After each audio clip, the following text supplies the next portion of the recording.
sa pagtuturo pag makukulit ang mga bata. Diba? Kaya, salamat sa Panginoon, talagang gagamitin siya ng Diyos. At ngayon ko lang sasabihin, libre siya.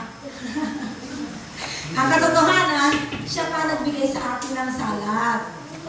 Di ba? May macaroni salad. Sa piraso lang, 3 piraso. Kasi hindi mananalo sa laro. Siya yung may salad. Biro lang. Sabi niya isa, oy. Hindi siya lang. Sabi sa malaro. Simple lang ang palaro. Kagandahan. Oy. Hindi rin. Ewan ko, kung sino makakapag-prepare ng palaro, yung biglang palaro. Siguro baka bigla may magpalaro rito. Hehe, kore. Hehe, kore. Hallelujah. Palakpakan rin natin ang dakilang Diyos na buhay. Alam nyo, nakakaunti, nagsisimula ang pagdami. Basta, ikilos lang tayo. Kaya lang naman hindi dumadami ang isang grupo pag ngayon lang kumikilos. Lahat naka-stagnant. Pero kung lahat tayo magdi-decide na kumilos para sa gawain ng Diyos at ang programa ng Diyos ay lumago, eh magtatagumpay tayo. Amen?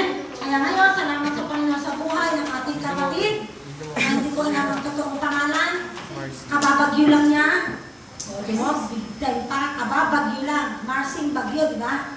Nakamanalanta siya. Ngayon ay makakapagpapala naman siya. Dahil hindi siya yung bagyo. Kaya, latest ba yung video?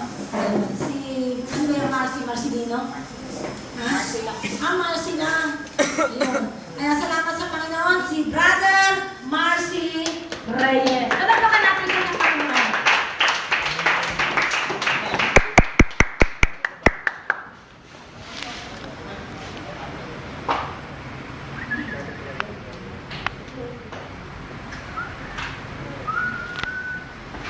Magandang hapon po sa inyong lahat.